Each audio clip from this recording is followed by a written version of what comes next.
Welcome back to Mostly Thriving. We're to the world that looks like we're thriving, but really we're just mostly thriving.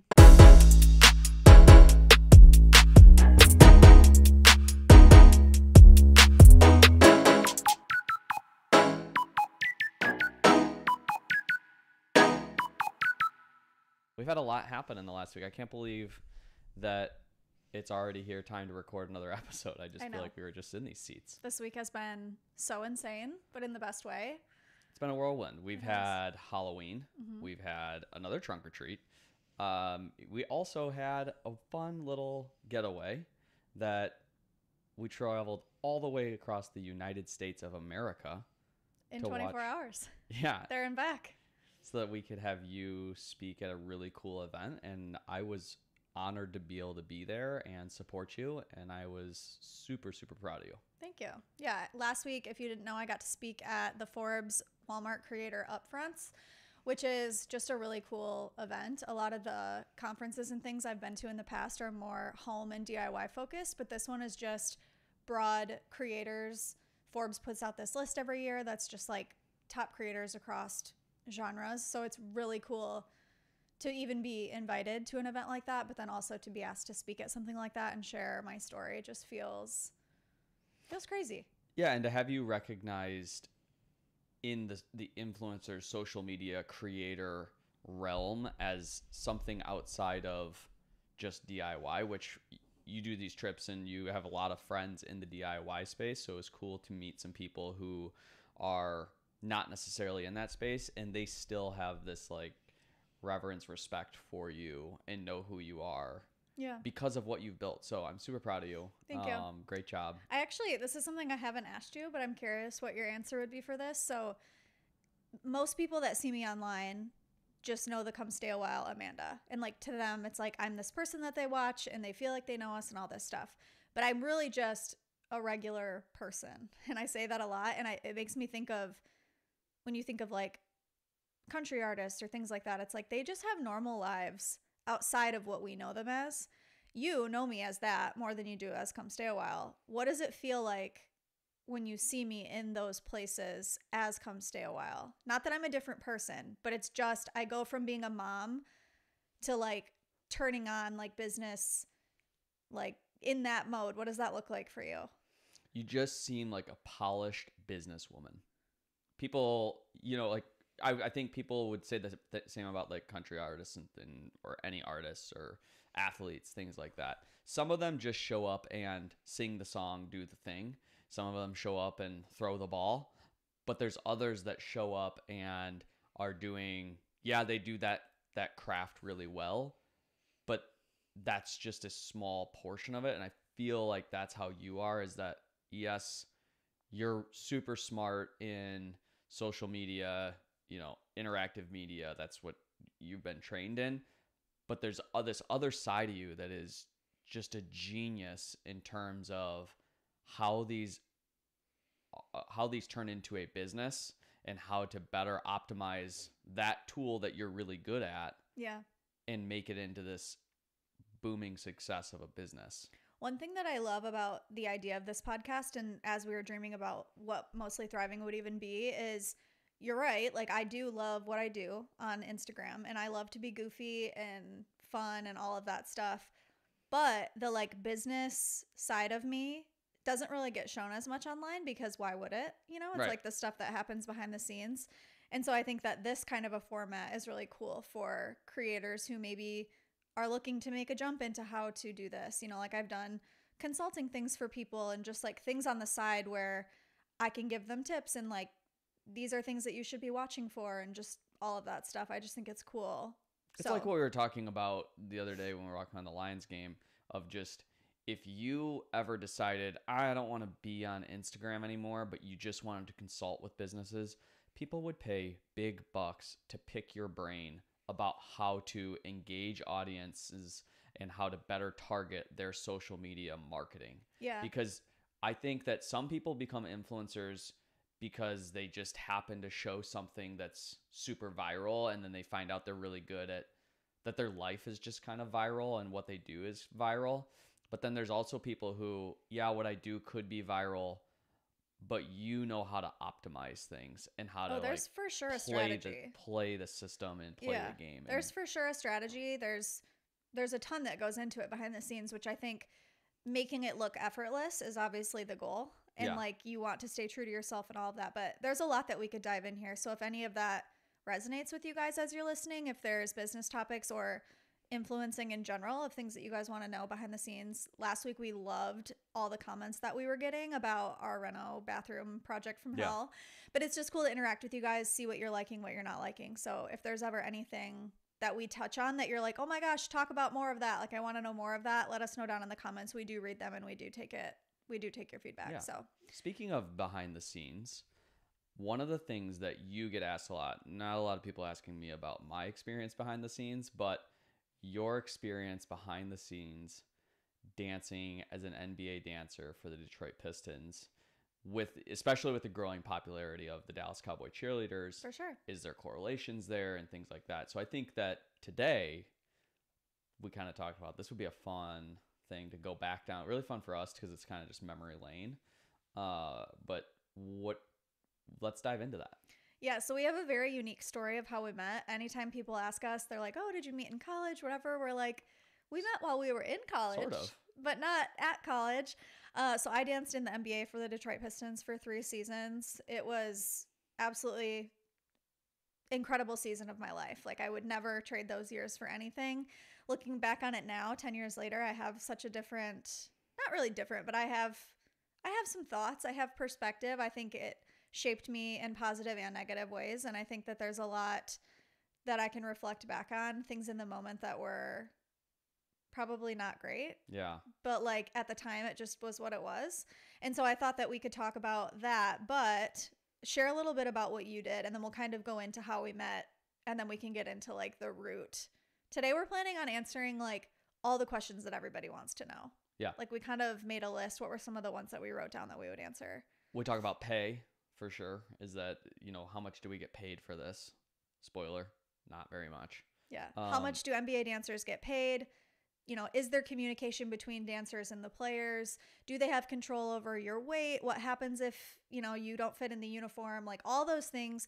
How did that affect me emotionally, mentally? Like we kind of want to talk about just like NBA life in general, what that looks like, entertainment industry. Yeah, because it's one of those things that it's for the people who have done it, which is a very small subset of the general population. It's just normal talk.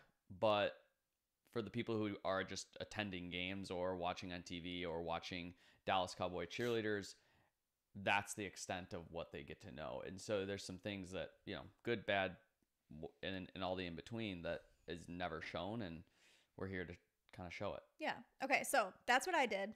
TJ, on the other hand. I was on the flight crew. Ever heard of us? Ever heard of it? Yeah. Well, Google it. You guys were on America's Got Talent? Yeah, we were on America's Got Talent. We should pull that out of the archives. Oh, boy. That was a good It's time. kind of cringy to watch, honestly. Maybe. But you did really good. I had fun. You did good. We had a lot of fun. We were on the dunk team. I was a gymnast. Explain what that means, because when you say dunk team, people don't know what that is. We ran. If you didn't know, based on my physique and being 5'7", I can't dunk TJ a basketball. played in the NBA. Yeah. I was the center, there. actually. I can't dunk a basketball at 5'7" and 155 pounds. No. Just can't do it. So I need a little external help called a trampoline. And I was on this team of guys who, actually only a couple of us were gymnasts. The rest of us were just athletes, good hand-eye coordination, who the gymnasts then kind of help learn how to jump off these trampolines. And so I started that in 2008. I was the youngest to ever join the team at 17 years old. Big deal. Yeah. Woof. Yeah. I was a gymnast for 12 years leading up to that. I was a junior in high school when I got injured as a gymnast. And at that point, just kind of decided that I was done with gymnastics. Not going to give you the whole spiel of, I could have done this perfect. I should have been an Olympian. Like, no, I should not have been. But I was decent. I was a decent gymnast, but I knew that I wasn't going to do it in college or anything like that. So I wanted to just be done. I played high school. Like you competed. I competed around the U.S. Yeah. And I also played baseball. I played hockey in high school. I wanted to enjoy my friends my senior year, things like that. Gymnastics is a very, very high commitment sport. Not saying that the others are not. And I think that the others have become more of a commitment sport as we've gotten older. But during that time, gymnastics was one of the only sports that was truly year round. It was 3.5 to 4.5 hour practices, 4 to 5 days a week. And the days that you weren't there, other than Sunday, your coaches were kind of pushing you to be there more. I'm not sure if their mindset was just to produce some sort of Olympic gymnast, which again, newsflash, most do not stand a chance, myself included. But that drive was really heavy. And so I really wanted to break from that. And I had done it forever. What made you want to do gymnastics? Like, I feel like that's not a traditional male sport. Yeah, I really liked trampolines. I really liked going over to my friend's house that had a trampoline. We were never allowed to have a trampoline as a kid, which we can get into that. I do think it's a sign you're signing up for probably some broken bones or a higher percentage of broken bones or chance at broken bones in your kids if you have a trampoline in your backyard. But see, I want to get our kids a trampoline. I don't. I had a trampoline and I never broke bones on my trampoline. I was doing other things. I don't know. Maybe it created an adrenaline junkie and you just maybe got stupid off a trampoline. Did you guys get hurt on trampolines? I feel like it's a myth. I never hear of people actually getting hurt on the trampoline. Although now they have the in-ground trampolines. Yeah. That's a little bit different. When we were kids, they used to have nets. Now they have nets. Yeah, and when we were kids, they didn't have in-ground trampolines unless you were at like a gymnastics facility. Can I tell you a story that I just thought of? Always. I almost died once on our trampoline. Okay, so we went from I never broke a bone to I almost died. I didn't almost break a bone. I just almost died. I had this memory flashback. We didn't. So you know how the trampoline it like goes in a circle, and there's like the springs. For sure. We didn't have a cover on the springs. So one time I was out on the trampoline. Rewind. That's another way to sign yourself up from disaster. Like 15 it's years amazing ago. that you didn't break a bone or almost die. Okay, I did almost die. I went to step off the trampoline and I stepped on the metal edge and my foot like slipped through the spring, where it went like under the trampoline. And when I went over the top, I hit my abdomen like on the bar. And I've never had this in my life, but I still have nightmares about it like maybe once a year. Once a year? I could inhale, but I could not exhale. That's called getting the wind knocked out of you. No, I know. But I kept filling my lungs. Like, try to do it with me. Ready? Yeah, this is the wind knocked out of you. Like, I kept doing that, and I literally remember thinking, like, this is where it ends. And then after, like, 2 minutes of basically going blue, couldn't yell or anything, then I just took a big exhale, and then I went inside and was like, wow, I almost died out there. And if you didn't have a trampoline... So I think we should get a trampoline for our kids. Okay. You can deal with it when the kids... You're minimizing. I almost died. No, you got the wind knocked out of you. No, that's different. I'm not minimizing. I've had the wind knocked out of me before. It's different. Just keeping it 100. It's different. 100%. This time we would have an in-ground trampoline with a net and no bar. If you have an in-ground, you can't. You can cover the springs. I know. I'm saying if you have an in-ground, you can't have the bar, and your feet can't sink so far below you and slam your abdomen into the bar to get the wind knocked out of you. Anyways, continue. So no kids will be lost in that experiment. Anyways. That's good. Sorry.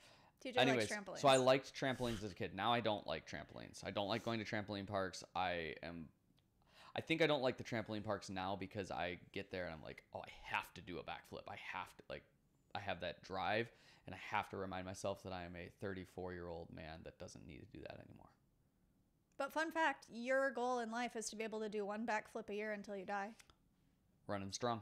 Yeah. Still going. Every year on his birthday.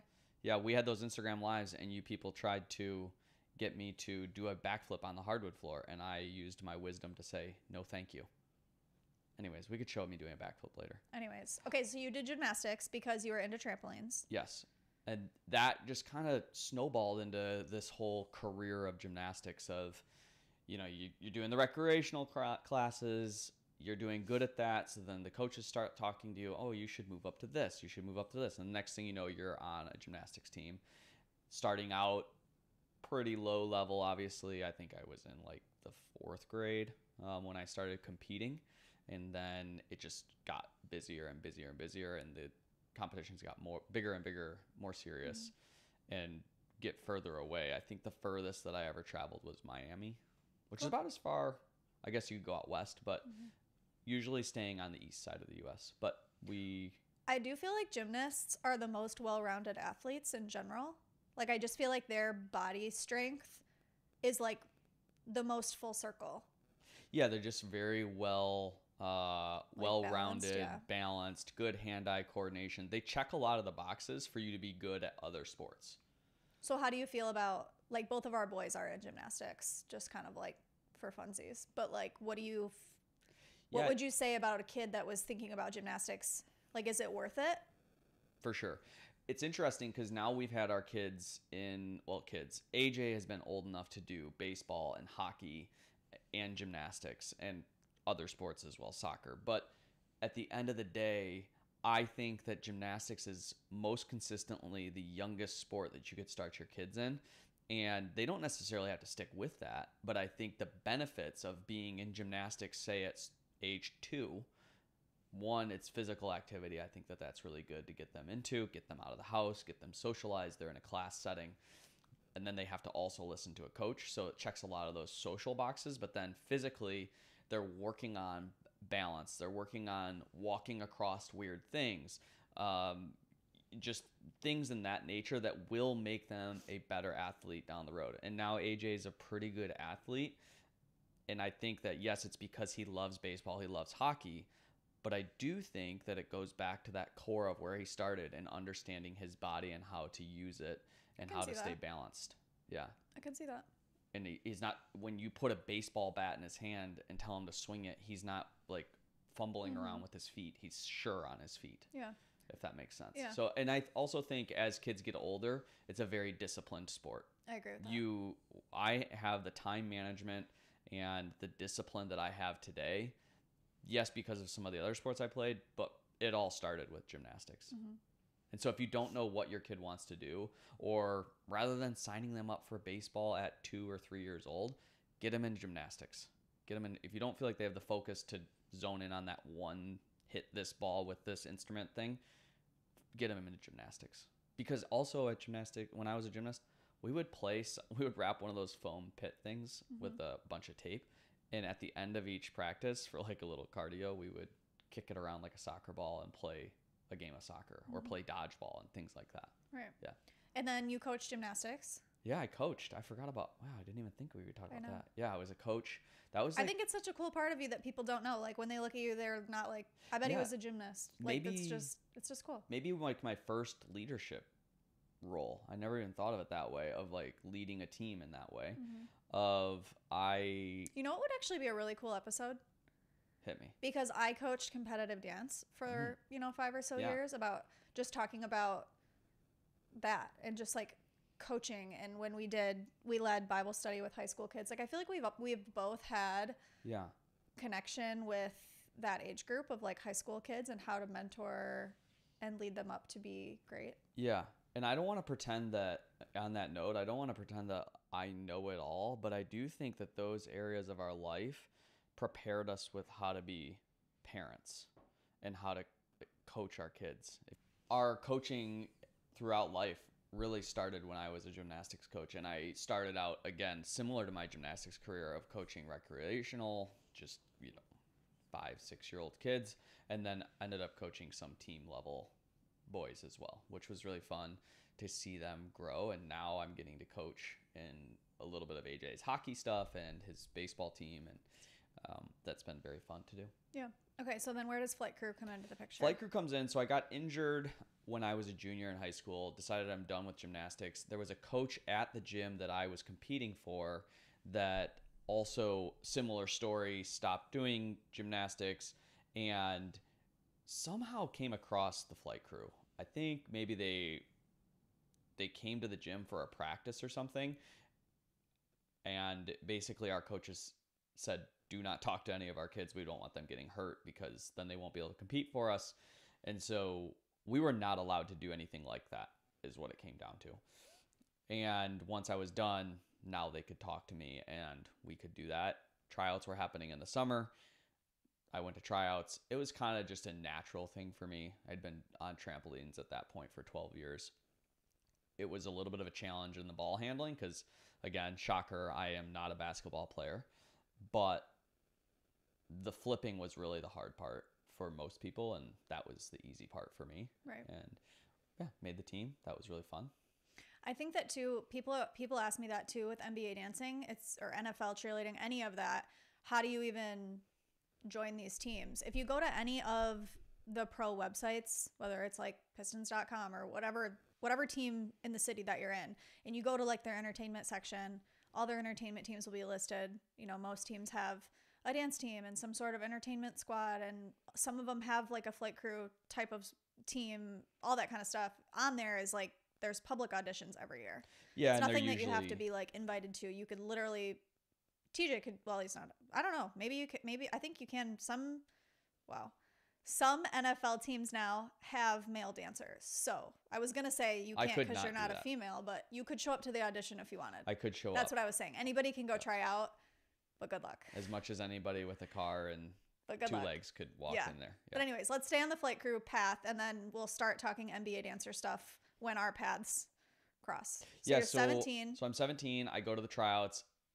What does that look like? Relatively speaking, low-key tryouts. A lot of people show up, and within the first day, you can see the like 10 or 15 people that have a shot, and they just kind of wither it down. They call you at the end of the day, phone call, hey, come back tomorrow.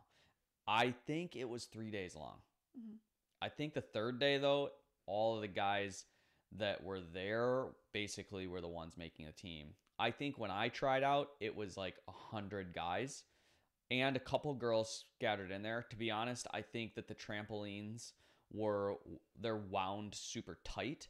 And so the power and the weight that you had to put behind it, it would be tough for women to do that just from that sheer power stance. Well, it's interesting too. I don't think people realize this, but the trampolines are on an incline. Yeah. They're not flat.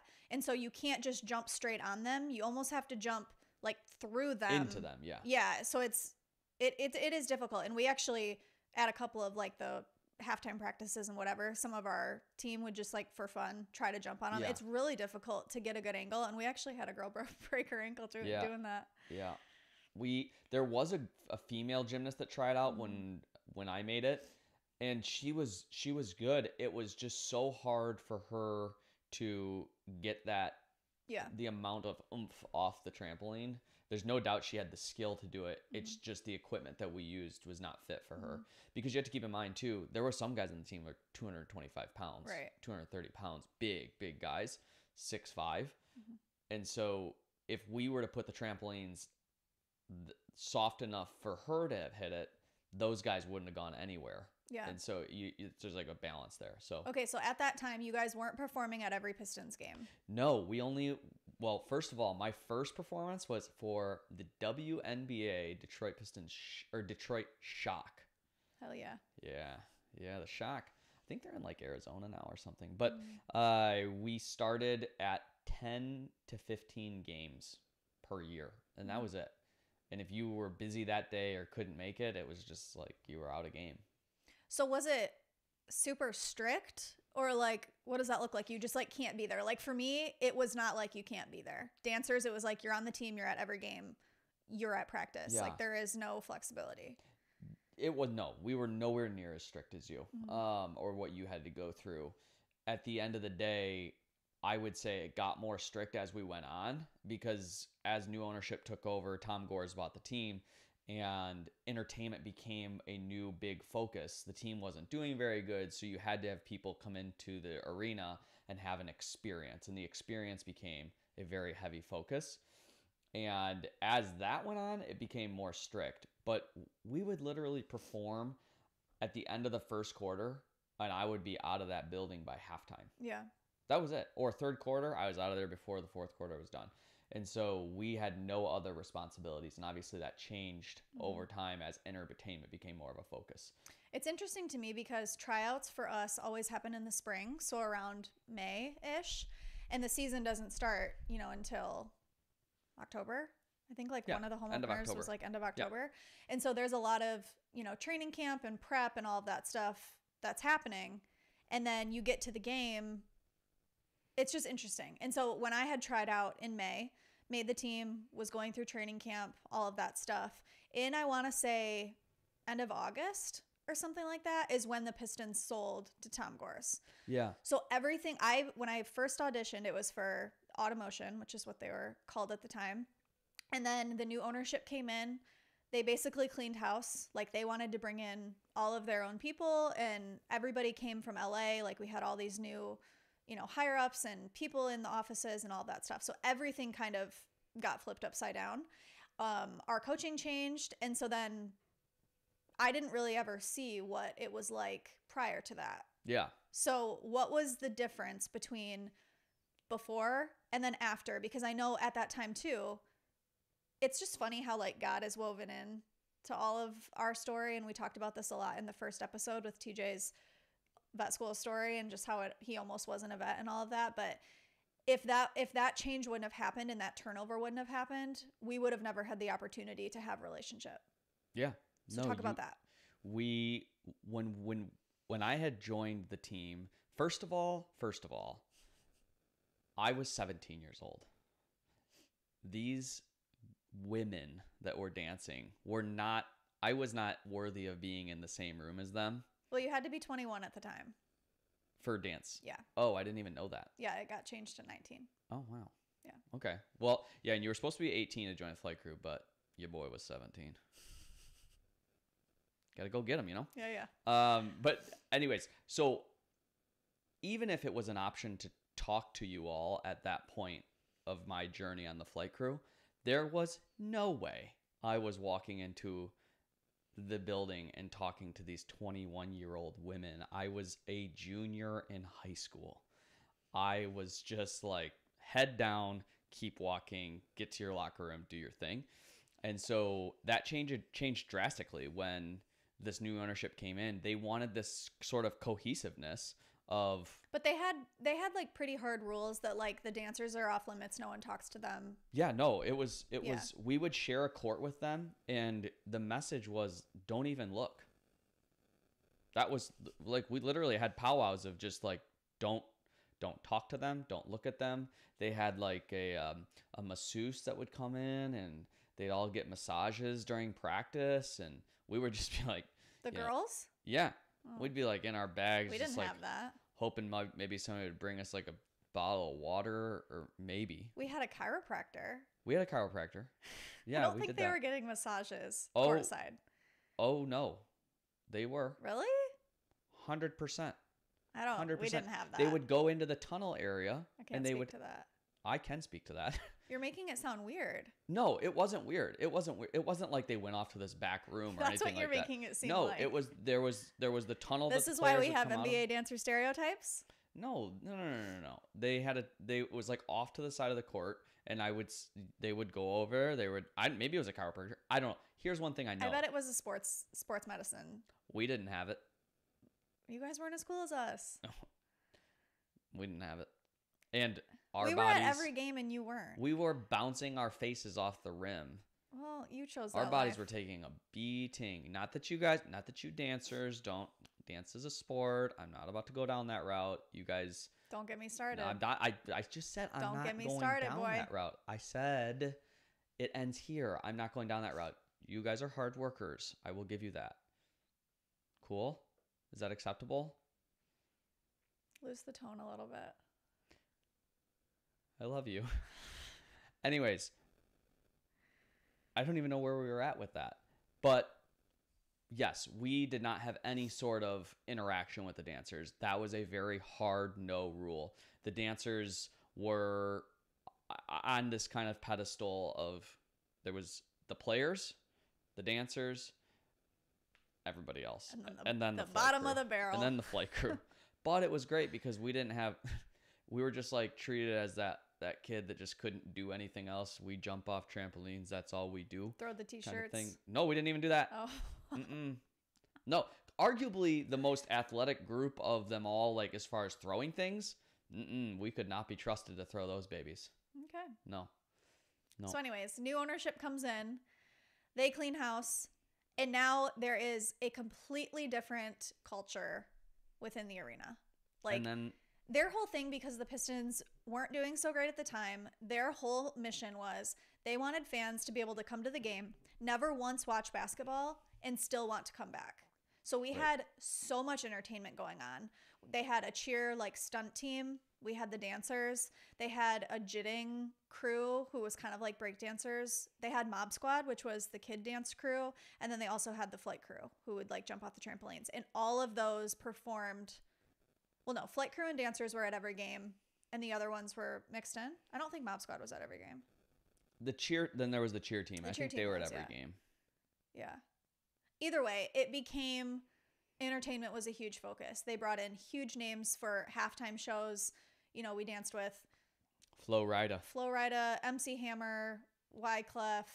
We had like, I'm trying to even think of some of the other ones. We had so many. Gladys Knight, T-Pain. They had Nelly at one point. No, not Nelly. I think after we left. Oh, they did Nelly. T-Pain. Like just so, it was T-Pain. so cool. We got to meet so many artists. Fat Joe. Yeah. Fat Joe one time when I was walking in front of him, I had this old high school baseball t-shirt on that it was like, you know, real cool cut off shirt. And it said T-bone steak, and he was walking by. No, it just said T-bone. T-bone. He was like, T-bone steak. T-bone steak. And I was like, hey, Mr. Joe. Hey, Mr. Fat Joe. Can I call you Fat Joe? I don't want to offend you, but that was a really cool. Fat Joe's lost weight. He's not fat. Oh, just Joe now. Yeah. Well, but he's still Fat Joe. Slim Joe. Got to still maintain. Anyways, it was Slim Jim. Slim Jim. That's wow, good. that was good. Anyways, there was so many. What was that one guy's name? Travie McCoy. Did we do Mike Posner? No, he was at a lot of the games. Oh. But he Big didn't Sean? ever perform. No. I thought we did Big Sean. No, he was there at the too? games. Oh. Yeah. Anyways. Sean John? No. Anyways, we did a lot of halftime shows. And so our new coach that we had was just a totally different person, totally different vibe, totally different rules. She came from LA. I think she had been in Arizona for a while with the Phoenix Suns. And her message was basically, let's bring everyone together. Everybody meet. We're all going to spend a lot of time together. We're all friends. This woman changed my life. Dancers meet flight crew meet dancers. Her first day on the job, and this is the year that Amanda tried out, and we should get into that in a second. Her first day on the job, or that I saw her, was after the tryouts were done. We were all coming together. I think we were about to start planning the first halftime show together. This lady, I didn't know who she was, walked over to us, the flight crew guys, us sitting there with our like heads in our laps, not daring looking up at these new women that were the dancers. And she comes over and introduced herself, and she says, have you met the girls yet? And I don't even think any of us had the idea that she was referencing the dancers, because that was so far out of the options for us. And we probably looked at her like, huh? What are you talking about? And she said, have you met the new dancers this year? And we all were like, no, lady, you're insane. And she said, well, would you like to go meet them? I'm the new coach. We want you guys to know them and get to know each other. Well, and you're no longer 17. I'm no longer 17. Now you're 21. Now I'm 21. Now I'm of status. I can strut over there, you know? I walk over there, and that lady, I was just like, yes, please. We would like to meet these women. And that is the day that I met my future wife. That is the day. I would say we didn't really know each other super well that first year. Not at all. We both were in relationships, and it was just kind of like, hey, we were all friends. Like, we were all in college. We all have no money. We're all struggling. We're all just like living life in this same period. So we would see you guys and hang out when we would do dinners and stuff before the games, like just in like. It was just, it was like a buffet. It was colleagues, yeah. It was just, you're getting off the court, I'm getting off the court. A bunch of us are sitting down at the college cafeteria, basically, to eat. And slowly that became like, instead of a middle school dance style, it was a little more intermingled. Well, we just got to know each other, and we were like, these guys are actually really nice. And like, we all just became friends because we were in similar phases of life. And so then probably like a year and a half after that, I was in my second season, I think. Yeah. You had just gotten out of your relationship. I was kind of, ending my relationship as well. And then we both were single. And at that point, we had all known each other for like a year. I think a couple other people had started dating. We all just started hanging out a lot more. We would go out after the games together. We were at every single game then at that point. So it was just... I mean, we were spending 3 or 4 days a week. Yeah, because every game means 41 home games between October and April. Yeah. And so that, and then the halftime performances, we would have practices outside of our regular practices. There were times where we would be practicing at the same time. We would share the court with you guys. And so it was several days a week. But let's get into your experience. Yeah. As I don't think people care as much about the flight crew, but I think it was critical for this story. Yeah, it's a huge piece of it. But tell us a little bit about your dance life. Like, when did dance start for you? Did you just wake up and you were just like, I think I'm going to be an NBA dancer? Or when did that start for you? I started way back for gymnastics. So I danced as a kid. I remember like studio dance and all of that. I would do that. And then as my love for it grew, I ended up doing like my high school's dance team. And I think it was maybe my freshman year of high school, I was like, I want to be a Detroit Pistons dancer. Like, that is what I want to do. And it's hard with dance because I feel like every other sport has, and there is collegiate level dance, but after that, there is no NBA. Yeah, you're done after that. Like, that's just, you peak and you're done. And so for me, it was like, okay, well, it's either two things for dance. You can dance for your college and then you're basically done. Or you can go into pro, which would be NFL or NBA. Or you can move to LA and it's like those are like completely different worlds. You're like trying to make it on tour. You're trying to get Broadway shows, all that kind of stuff. I never had interest in anything like that, of doing commercial dance. Also, the Art Institute, it may shock you, doesn't have a very big thriving dance team. They don't. So it's hard because I wanted to go into tech. My degree is in web design and interactive media. And so there wasn't anything like that. Like if I wanted to get a degree in that, not just, go to Michigan State and get a marketing degree with a minor in graphic design. Like, that wasn't specific enough for what I wanted to do. So I had to go to an art school. So I went to the Art Institute. Now all those schools do have that. Yeah, they didn't. You were ahead of your time. Yeah. Yeah. And so I chose to do that and I stayed local. It's in Chicago, but they had like a satellite campus here. So I went here. It has since closed. Amanda shut that place down. She said there's no dance team. Close it. Close it down. But yeah, so for me, it was just kind of like, that's what I had set my sights on and that's what I was going for.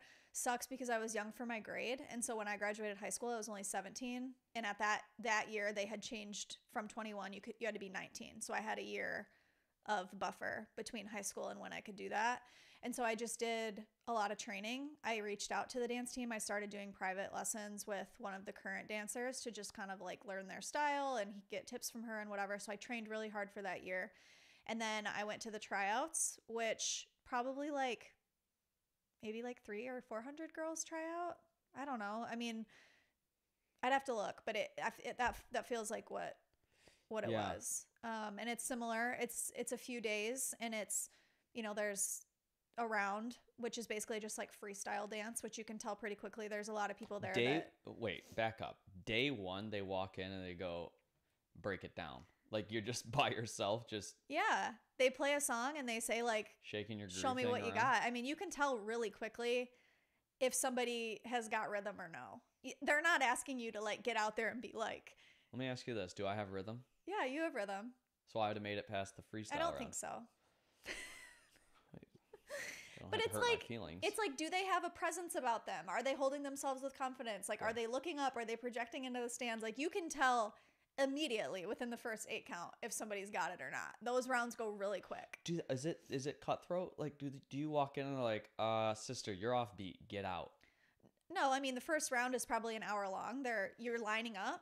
1 hour? Yes. I mean, you get one shot out there. The girls got 1 hour? There's like, you go to the tryout. There's like a huge warm up. You're following along. They're definitely judging you during the warm up. Who has their splits?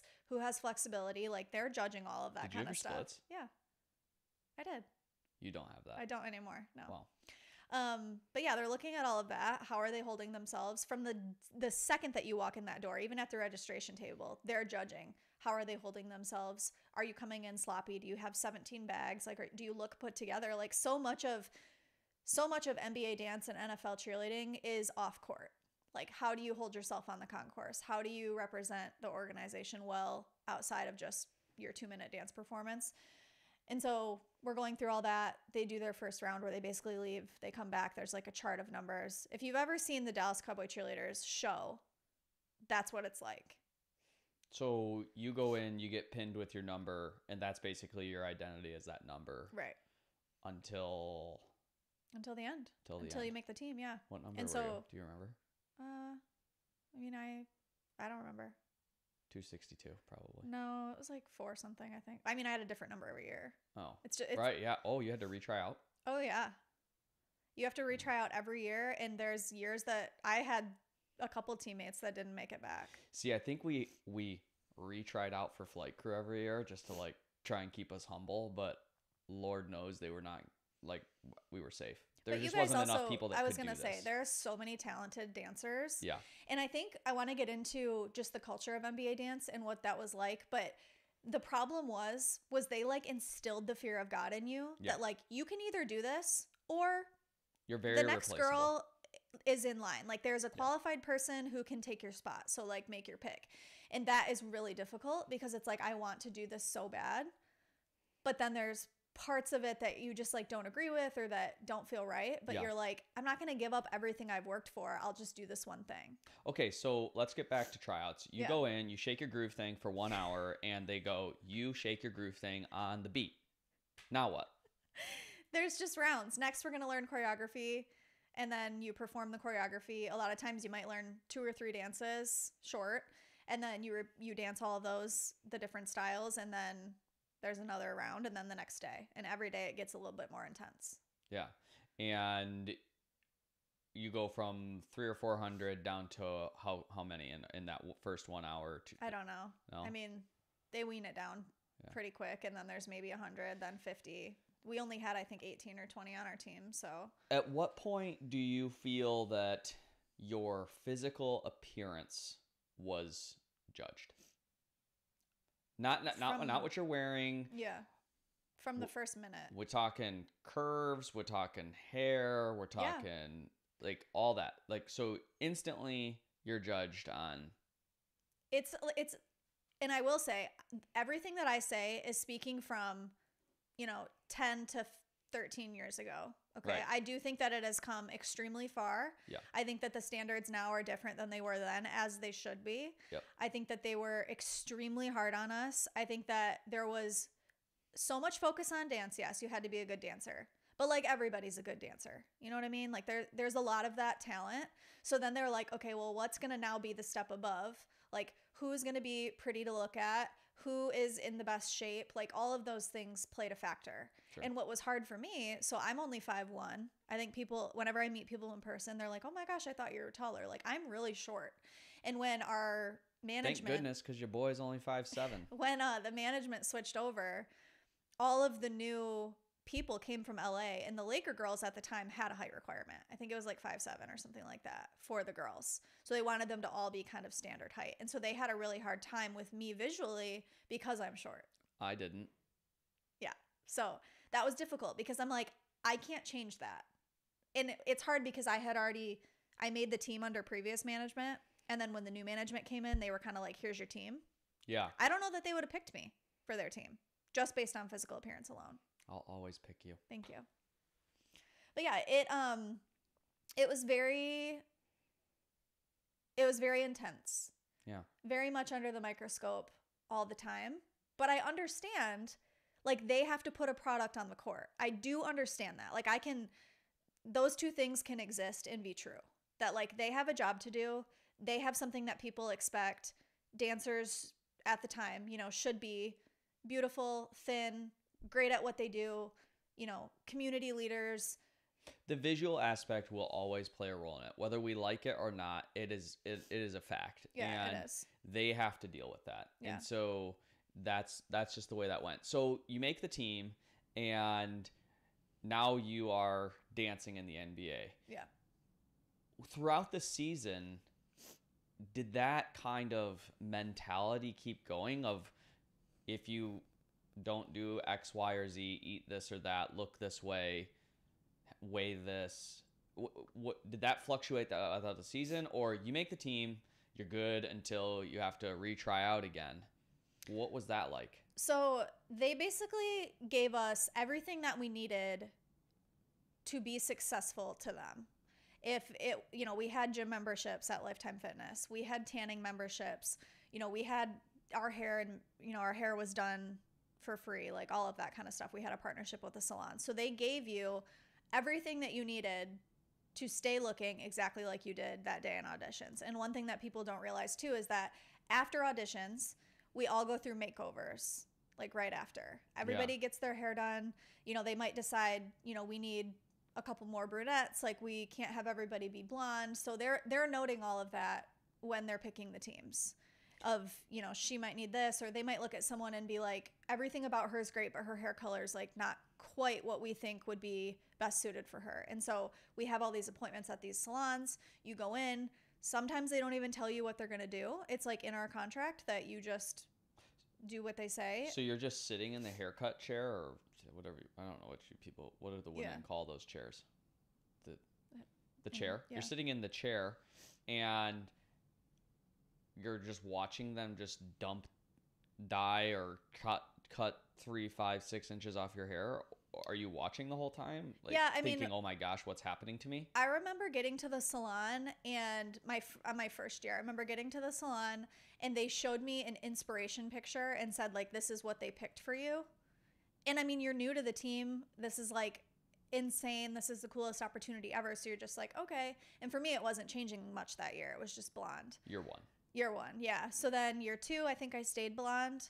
And then year 3, the only reason why I had a heads up on this, so I went red for my 3rd year. It was like a darker, I don't know, and I had never been anything other than blonde. But because I was a 3rd year vet and had been on the team, they did talk to me about it before. And they were like, hey, we need a couple blondes to try a new hair color. Like, would you be open to that? And I was like, well, I guess, like, when else would I try this? And so I said yes. But Nobody asked me. I didn't have any say in, like, the color of the red, like any of that. And when I first got it, it was like a little bit too harsh. And we ended up being able to put like a little bit more blonde highlight back in it. And I actually ended up really liking it. Yeah. And it was great. I did too. But some of the girls don't get that luxury of that. Isn't there stories of like you sit down in the chair, they face you away from the mirror, they don't show you anything, and then turn around, ta-da! Yeah, I mean, every for team, the next 6 months. Every team is different, and it's not like they're doing it to be harmful. Like they bring in professional stylists and they look at your skin tone and your color palette and your eye color and all of that. Like they want you to look your best, and so it's not like they're doing it like, oh, we're gonna dye her hair jet black and she's always been super blonde. Like they're only doing it to improve the appearance. But I just think about a woman's confidence, whether you like it or not, is in their appearance. And when they're feeling the most themselves is when they're the most confident. Mm-hmm. And then if you throw that at them, they have no say. Like, I think that is a blow, could be a blow to their confidence. And I just, to me, that's a little harsh. I think about, we have 2 boys, but if I had a daughter, or I look at my sister, and if they were put in that scenario, I don't know how I feel about that. How do you justify that? How do you feel about that? Putting yourself, 33-year-old you looking back, if that were your 18, 19, 20-year-old daughter going through that, how does that make you feel? Do you think that's something that you would, obviously you support your kids in everything that they do and always will? Yeah. I kind of feel 2 ways about it.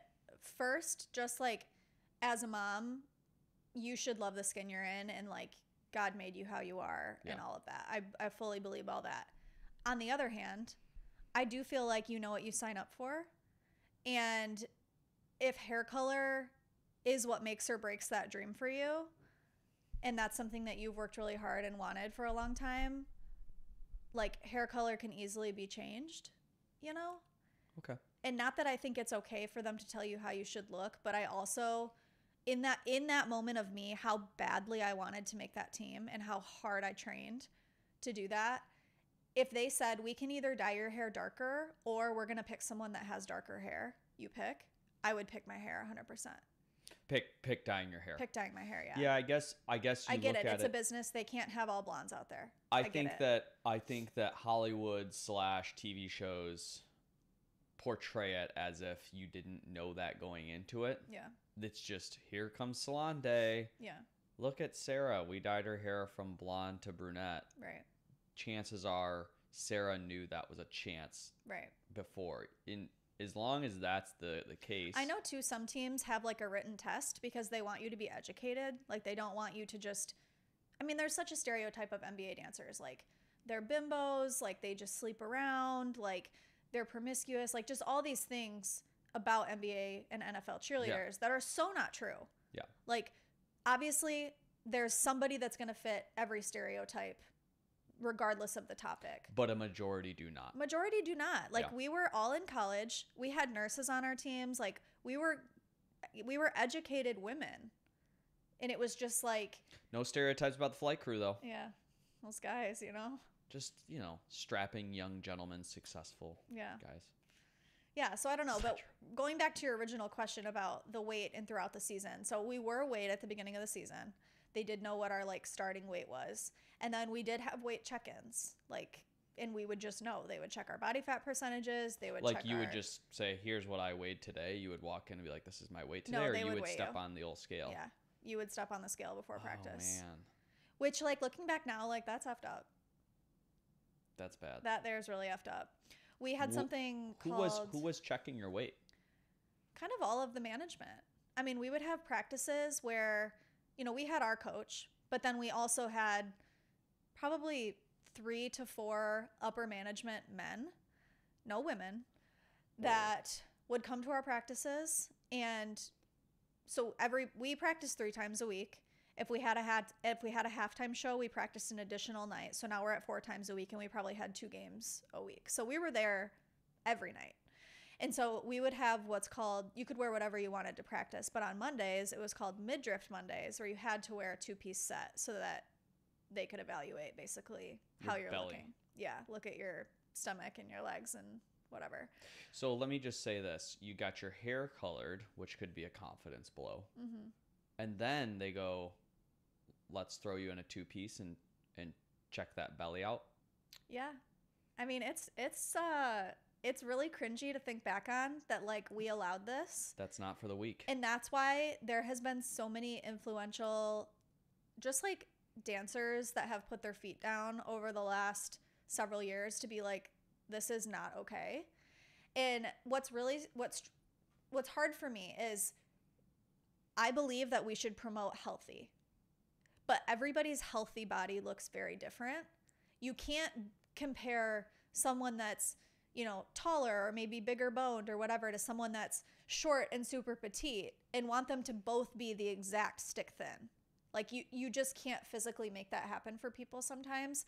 And there were several girls on my team that, including myself, I did get benched once for my weight for being 5 pounds up. Which is unbelievable. Yeah, because I would freaking die to look like I looked at That's that what time. I mean. I don't mean that you don't look No, good I know. now. I know I'm what you mean. saying when you look back on how all of you girls looked, the thought of, and it wasn't just you, there was multiple girls throughout. Honestly, there was probably 1 or 2 that didn't. Yeah. Yeah, Maybe and a it was few more, hard. but I mean, everybody had to worry about that. And the fact, when you look at, they would have posters of you guys or, the websites and things like that. And you're looking back and you go, you're looking 15 years later and you go, they told her, hey, you're too fat to be on the court. Yeah. It's yeah, they never use the word fat. I mean, I know. All I know I'm is that if you tell a woman, I don't like that dress on you, the woman heard you're fat. Yeah. So if if you're telling me these girls that are stepping on a scale in their midriff Monday day, first of all, you have midriff Monday day, and they go, sorry, sweetie, you're up 2 pounds. Well, you would That get they like a don't warning. hear, I know, but that they Yeah. don't hear, you're fat this week. Yeah. Like, that's just, like, factual. That's what a woman is hearing in that. Oh yeah, 100%. And it is so damaging because the amount of anxiety that we would get leading up to midriff Mondays, because I specifically remember one practice. And this is what's hard. Like, I want to talk about all this and be very real, but I am also like, I'm not trying to diss on the experience or make anybody feel a certain way. Like, I'm not trying to like step out against MB. Like, I loved my time with the Pistons. I would not change it for anything. I think that it has come so far. Yeah. And I think there's so many things that 10 years ago we would look back on that nobody stands for now. So like, Yeah, it's easy to hear about this in this moment and be like, what the hell? Yeah. But if you put yourself 10 years back, it really wasn't that far off of just like culture. Yeah, and I think that when you look back on historical things, not just in dance, but just the history of the world, it takes times like that Yeah. to get to times like this, Yeah. where we are reforming, we're doing things differently. Mm-hmm. I think that overall, like, you look at the team now Mm-hmm. versus the team then, and you can say, like, these are Women, these just are women of healthy all, looking women. Yeah. Are they, you know, you don't have to have a 6-pack and a 2% body fat to be a healthy looking woman. Right. Or male. Right. For that matter. But obviously this is more focused on the woman aspect of it. Yeah. And that was not the case when you were there. And I do think that there is a testament there that it has changed. And I think that overall, I think as a world, and as especially in this nation right now, we have to understand that things can change. We just have to work at it together.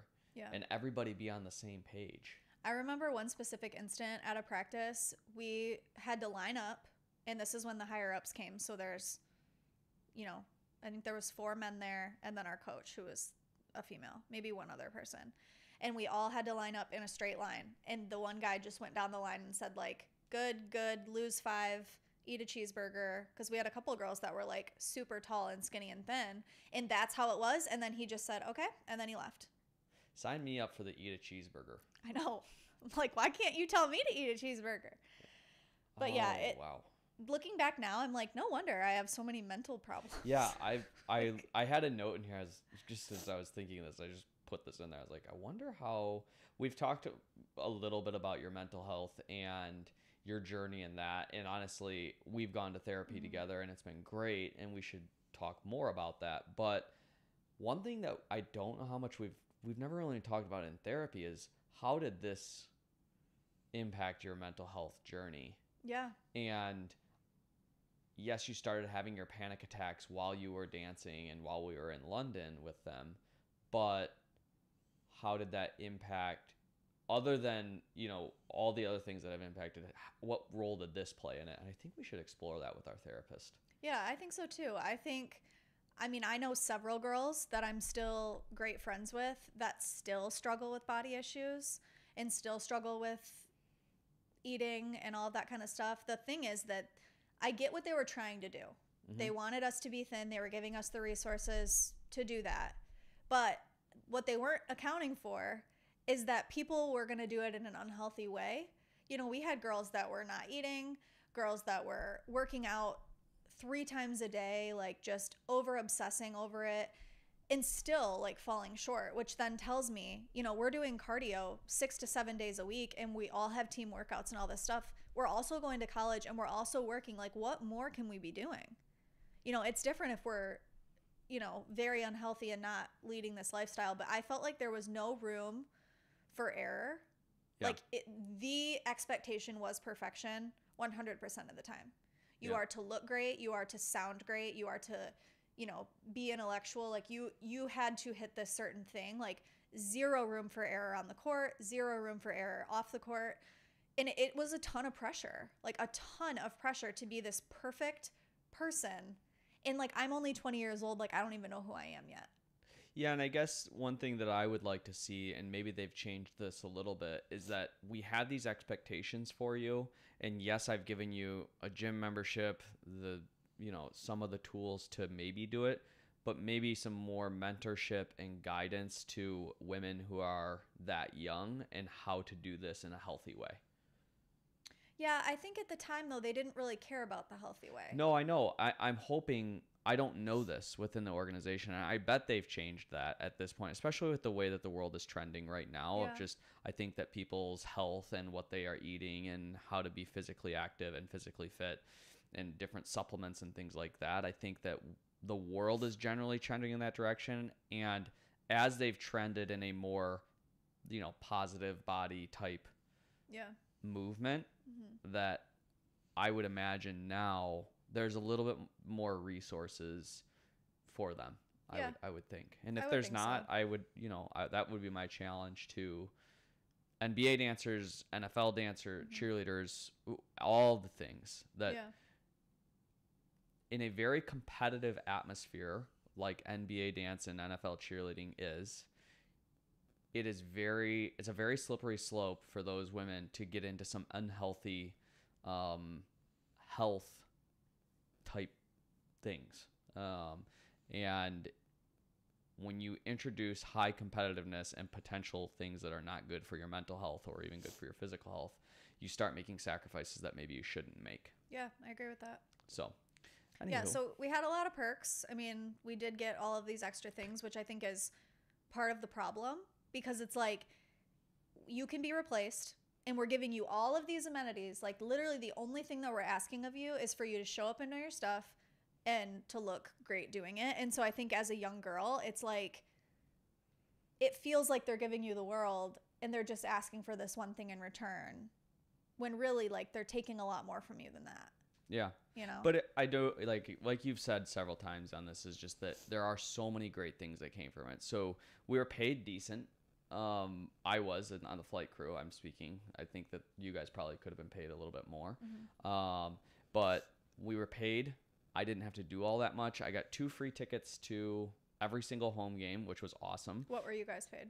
We were paid initially, I think it was $90 a game. And then Then we found out you guys were making more than us and we were freaking pissed. We were at $75 a game. And these boys running on trampolines were making 90. Putting our lives on the line. Are you kidding me? Our lives on the line. We had some serious injuries. You did, but we had this guy. We had to be on. This was at the time when NBA dancers were allowed to sit on the court. We were out there the entire game. You guys were like. You had courtside seats. We did have courts. Shut up. We had this guy on the team, just so when I say we were putting our lives on the line, I'm kind of joking, but at the same time, we had this guy, Glenn, on our team that we were at practice. This is one of the most traumatic things I've ever watched in my life. We were running a drill, warming up, where we all would run 10 feet behind, 15 feet behind the next person, hit the trampoline, and just keep going and passing the ball off the glass. And Glenn was in front of me, and he hit. What is Glenn is a big dude. Glenn is a 6'5", 230-pound guy, muscular, big dude. He hits the trampoline in front of me, and kind of belly flops onto the mat. And I think he's being kind of funny. I think he's being goofy, and I could see something happened with his shoe. I thought it fell off or something. And as I got closer, what I thought was his shoe falling off and his sock hanging out was actually his whole foot had fallen off, was holding on by tendons, muscle, and that's it. I'll put a picture on the screen if you guys want to see it. Caution of the level of, yeah. Oh my gosh, this is. It was his bone hanging out. It snapped in half. His ankle did a 90-degree angle. Just straight right angle. And his ankle bone just it was so bad. And that was just a simple warm-up drill. Mm-hmm. Crazy.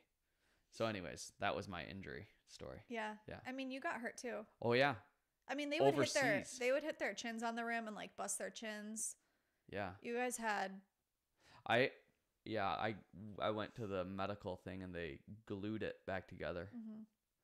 But lots of broken ankles, lots of sprains, lots of rolled ankles, all bad of that. things. Yeah. But yeah, tell the story about Barcelona. Because one of the great things that I will cherish forever coming from the Pistons organization is we did get to travel. Like I went to China. Did you go to all? You didn't go to all the games with the team though. No. People ask That is a question we get. We did not travel with the team. It was only the home games, but we did go to London. The flight crew and the dancers got to go. We got to fly. There was a game overseas. We got to fly on the Pistons plane and do all that, which was so cool. Like an experience of a lifetime. Once in a lifetime. Once in a lifetime. And then I went to China for an NBA event. TJ went to Barcelona. And Barcelona is actually where he got like seriously injured. And I wasn't even dunking. Tell the story. So we went to Barcelona. It was like a 3-on-3 tournament that was put on by the NBA. And we went there for, I think it was 4 days. And one of the days we were just kind of out and about, and the Pistons / the NBA wanted us to get footage of us just kind of bouncing around Barcelona, doing some gymnastics type things for the flight crew. And we went up to this thing on the beach where it was kind of a workout facility on the beach. There was chin-up bars and things like that. They also had what was basically like a high bar for gymnasts. Really was just there to be a chin-up bar, but could have been a high bar. And they had these special straps that gymnasts use where you hook yourself into the bar, and basically you can do giants. Giants, for people who are not gymnasts, that's the move where they go all the way around the bar. They're basically in a handstand all the way around the bar. And for me, that has been something that was just, I could wake up in the morning at that time and do a giant. Like, you could wake me up at 2 a.m. and say, go do a giant. I could go do a giant. Easy. Same. And I get on the bar and I'm going to go do this. Now, keep in mind, this makes beneath me is like, the putt-putt greens and how it's cement when you go play putt-putt. It's cement with like that fake turf grass stuff. It's that, but it's even like padded down. It's been there for like 15 years kind of thing. So basically cement. That's all that's been below me. This is by far the top 2 dumbest decisions I've ever made in my life. I get up into a handstand. I'm going to put a video on the screen, so this is just a warning. I get up into the handstand. I swing to the bottom of the bar. The last thing that I remember is I think my hands are slipping. And confirmed. The next thing that I remember was there was an ambulance on the beach. I was laying on the ground with a neck brace on. And at that time, I think I was probably like 21, 22. Mm-hmm. And I remember I've just felt so invincible in life that I couldn't get hurt like that. And I told them, I sat up. Well, like, what had happened, if you didn't watch the video, is when his hand slipped off, he basically full sped to the pavement, but like landed on the back of his head. Like his head hit my first, body just like smacked on the ground. And he just immediately goes limp. Like knocked out cold. Complete concussion, out of it. I wake up with the neck brace on. They're trying to get me to get in the ambulance. And I was like, I don't need this neck brace. I feel fine. In reality, did not feel fine. Everything was spinning around me. I had complete tunnel vision. And the vision that I had was like somebody rubbed Vaseline across my eyes. And like a screaming, ringing in my ears. Also, mind you, we learned this now. His sister's an optometrist, but your vision receptors are in the back of your head. So that's why your vision was doing that. Yeah. And she's pretty sure I have something going on from that, but I refuse to go. I should go. I'm coming in, Chelsea. So then I go to I get up and I walk, and I'm having a hard time walking a straight line. I hadn't drank anything. And I'm like, I need to go to an urgent care. I didn't have a shirt on. I was going to say, your back was pretty messed up. I had like severe, what would be like road burn on my back that was burning. And I was thinking, I need to get this cleaned up. We're going to lunch. And luckily there's just like this urgent care right on the beach area or a boardwalk. I go in there. I talk to the guy. It's very broken English, rightfully so. We're in Spain. And he cleans me up and he goes, I don't even think I paid anything. It was just like, here you go, you're done. And I said, my head really hurts. Do you think I need to go get checked out? He looked at me very briefly and just said, no, you're fine, in what I could understand. Okay. I cannot even imagine that happening in general, but then also being in another country. Yeah. That's terrifying. I don't think I was. Did they speak English? No, zero. That's what I'm saying. I mean, like, very, oh my very gosh. broken. Very broken. And so then we go to lunch, and I was starving before all this happened. I had no appetite. I was borderline nauseous. And we were supposed to perform. I obviously did not perform after that. And now it's time for everybody to go out to the bars that night. And I went to the hotel room and took a nap. Which is like number one thing you don't do. Yeah, don't do that. When you get a concussion. I'm also still so mad at your friends for doing that. For like letting them let you go to bed. Yeah, I don't know. I mean, I straight up took a 4-hour nap. You could have died. I easily could have. And so I remember at this point of him like getting back to the hotel room, that's when I got the call. And I'm like in the United States. I think we were engaged. And I'm like, what the heck is happening? Like, what do you mean they left you? Like, yeah. I just felt so incredibly helpless. So yeah, I woke up in the middle of the night, and you guys had talked to me. The time difference, I don't know what it was here, but you guys were like, you need to go to the hospital. All my friends, it was like 1 a.m. My head hurt. I felt so sick. I did not feel at all good. It was very bad. And then you guys talked to me, which freaked me out. And Amanda's stepdad is a neuroradiologist, and he said, you need to go get screened, basically. You need to get because help. their flight was the next day. So he was like, if there's any sort of bleeding, anything like that on the back of your head, the pressure from the airplane, you could die in the air. Like, I don't think he said that completely, but he just was, he was very concerned. And so about the flight. And at this point, cell phones, like international plans, were not a thing. Like, it was very expensive. And so I had no cell phone outside of the Wi-Fi. And so I'm at our hotel, and I am now need to find a hospital in a country where there's not a lot of English, especially at this time of night. And I just start like basically wandering, asking to figure out how to get to a hospital. Mm-hmm. And I finally, two random girls just were like, hey, we'll show you. And so they literally took me and actually helped me kind of with interpretation and things like that once I was there. And then once I was checked in, they left. Crazy. Like, where did those people come from? Mm-hmm. Like angels. Crazy. And I get there, they concussion screen me. The guy goes, you're fine, no problem, maybe a mild concussion. And that was it. No scans, no nothing, no offer to do anything differently. And then the next day at 9 a.m. was my flight. I got on that plane, and that was the longest 9 hours, I think, of my life, of pounding headache. I just kept popping Advil I think you could do every 4 to 6 hours. I was doing it every 4 and just kept taking it. Got home and immediately went from the airport to an urgent care or a hospital, got a CT scan, and they said, you definitely have a concussion. All your symptoms are similar to what we would see with a concussion. This could take a month to resolve, but good news, no fracture, no bleeding on the brain.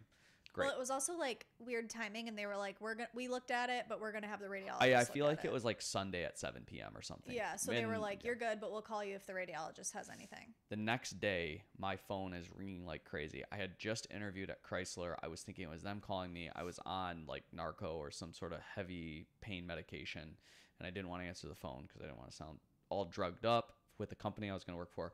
They kept calling. They kept calling my house phone, my parents' house phone, then we called my cell phone. RIP house phones. Yeah. And then I finally pick up the phone, and they go, this is so-and-so with McLaren Hospital. Are you by yourself? Yes, I'm by myself. Okay, you need to call an ambulance immediately. They reviewed your CT scan. You fractured your skull, and you do have bleeding on your brain. You need to get into a hospital now. Do not drive. Do not drive. Yeah. And I called my dad. My dad worked very close to the house, and he drove me to the hospital, and they confirmed that I did fracture my skull, had bleeding on my brain. And it is a miracle. You can see in the picture, it literally was cracked from like the nape of his neck, like all the way up to the back. or Yeah. the top of the back of his head. Yeah. Oh, so freaking Miracle scary. that it like the blood had clotted before I got on the plane, and the blood clot did not blow when we were with the pressure of the plane. That day could have been so different.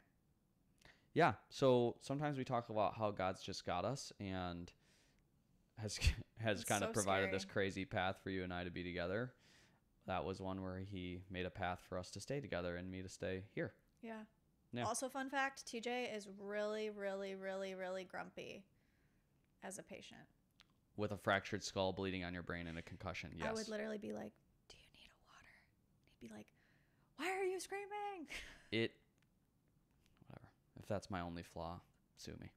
Okay, so we've talked about some of the negatives of this journey that we've had. There were more, definitely more positives from this with the trips, yes. But then I think about one of my most proud moments for us in that, and was that we, in a entertainment world where it's so secular, it's so maybe divisive or harsh or toxic, like that may seem that way, we were able to form this group of friends that we're still friends, and we started a Bible study together in a probably one of the most unlikely places to make a Bible study, given the people that were in charge at that time. Yeah.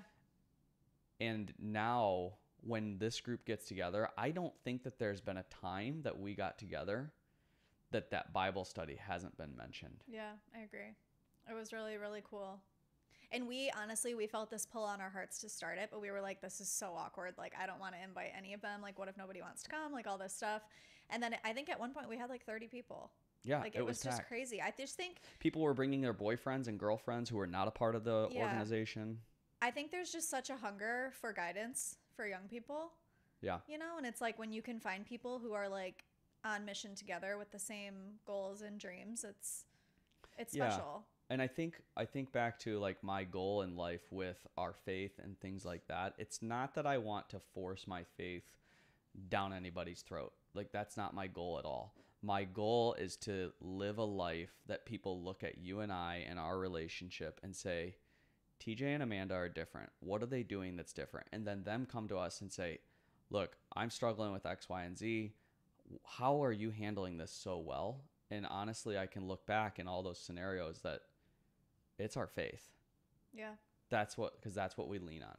Yeah, I think so too.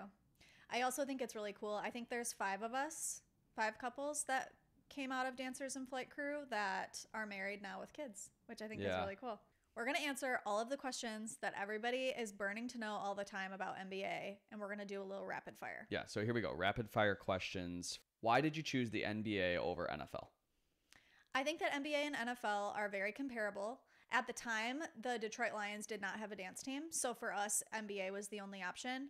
I do think that NBA can be a little bit more scrappy, if you will. It's more hip-hop style, where NFL is usually more jazz. You have palms. It's just like a different style, but both great. Would you ever do Dallas Cowboy cheerleaders? I would. I think it's every NBA or NFL dancer's dream. Could you work while you were dancing for the NBA? Absolutely. Practices and games were mandatory, so as long as you were at those, then it was fine, but it was usually at night. Usually girls either went to college during the day and did NBA at night, or they worked their regular job and then came to NBA at night. So for college people, it was a side hustle kind of thing. Yeah, it was like any other part-time job. Or if you had a full-time job, it was a side hustle. Yeah. Cool. What time did you have to show up for games? So let's say the game was at 7. We always had court time at 5, so we would get there about 4 so that we could be ready to be out on court. And then we would do our court time, go back, eat, get ready, game at 7. So was that like a 6-hour day?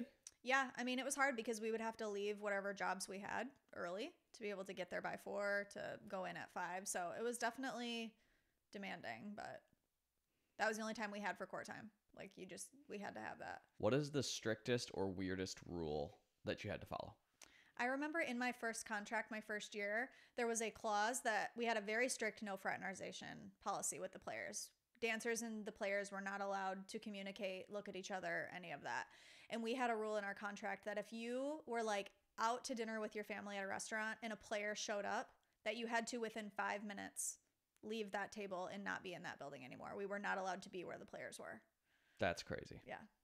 Which is interesting too, because when we were a part of the Pistons organization, the Palace of Auburn Hills was not in Detroit. And Right. so a lot of the players and us lived pretty close to that area. So it wasn't unrealistic that you would be at, it was TGI Fridays, we'd go there after the game, or Applebee's or something like that, and a player could easily show up. That was just what was close, and that happened a lot.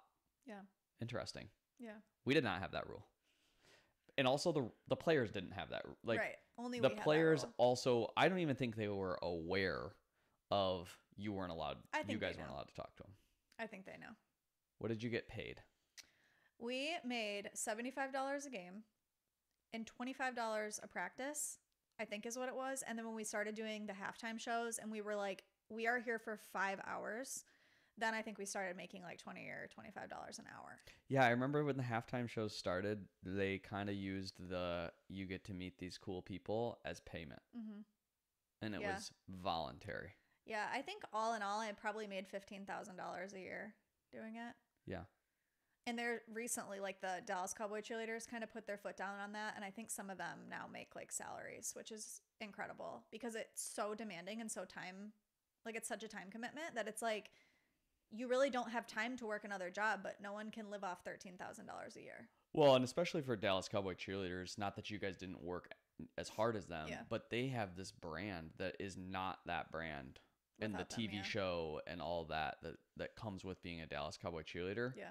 That brings so much in for the Dallas Cowboys. We also had opportunity for appearances, but it was kind of like, I mean, there's 20 of us on the team and it's usually 2 dancers per appearance. So it was kind of like first come, first serve. Right. But I think it was either 75 or 150.